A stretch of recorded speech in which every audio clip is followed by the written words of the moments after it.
इसी T shirt में जब संसद में पहुंच जाते हैं तो किरण रिजिजू कहते हैं कि बहुत कैजुअल है राहुल गांधी। टोपा होगा एकदम। सबसे पहली बात तो कोई ड्रेस कोड नहीं है पार्लियामेंट का कि टी शर्ट में कोई नहीं आ सकता, इसमें गुनाह संजीदगी। आप सूट पहन के आएंगे तो आप संजीदा हैं। जो इस देश का गरीब गुरबा जो धोती कुर्ता पहनेगा वो संजीदा नहीं है, जो टी शर्ट पहनेगा वो संजीदा नहीं है। संजीदा सिर्फ 10 लाख का जो सूट पहनता है वो है। इतना सन्नाटा क्यों है भाई? क्योंकि संसद का आप जिक्र कर रहे हैं, ये भी आरोप लगते हैं कि कंस्ट्रक्टिव आप कुछ करते नहीं, संसद को डिस्ट्रैक्ट करने का काम करते हैं, तख्तियां लेकर पहुंच जाते हैं, अब गर्दा उड़ेगा भैया, वेल में आ जाते हैं, नारेबाजी करने लग जाते हैं। संसद ऐसे नहीं चलेगा। संसद ऐसे चलेगा कि आदरणीय स्पीकर साहब आएंगे, चेयर पे बैठेंगे और उसके बाद कहेंगे बच्चों अटेंडेंस लगाओ।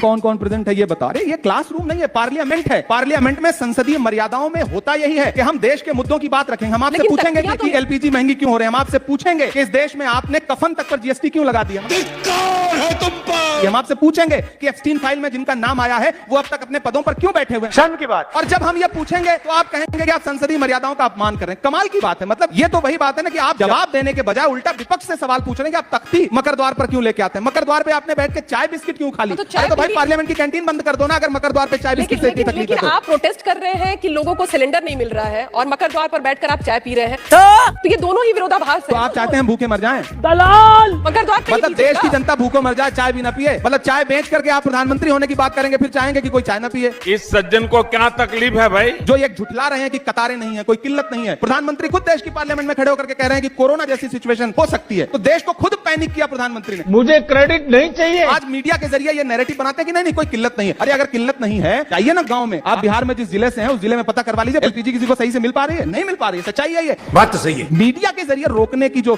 सरकार के खिलाफ जो माहौल बनता है, मुझे ऐसा लग रहा है कि नेता ज्यादा आ गया इमरान के अंदर और शायर कम हो गया। बस हवा निकल गई। आपकी शायरी की तो प्रधानमंत्री भी तारीफ करते हैं। ठीक है, कौन सी बड़ी बात है? उसी तारीफ में एक प्रधानमंत्री के लिए भी कुछ शायरी कर दीजिए। यहाँ मीडिया के लोग बहुत अच्छे हैं। आपने तारीफ करने की बात की है तो मैं उनकी तारीफ में ये शेर पढ़ रहा हूँ। अभी मजा आएगा ना भिड़ो। वो अब तिजारती पहलू निकाल लेता है, मैं कुछ कहूँ तो तराजू निकाल लेता है। फूल तोड़े मुझे कोई एतबार नहीं, मगर वो फूल से खुशबू निकाल लेता है। क्या बात है सर। और मैं इसलिए भी तेरे फन की कद्र करता हूँ, तो झूठ बोल के आंसू निकाल लेता है। आग लगा दी, आग लगा दी, आग लगा दी। ये तो लेने के देने पड़ गए।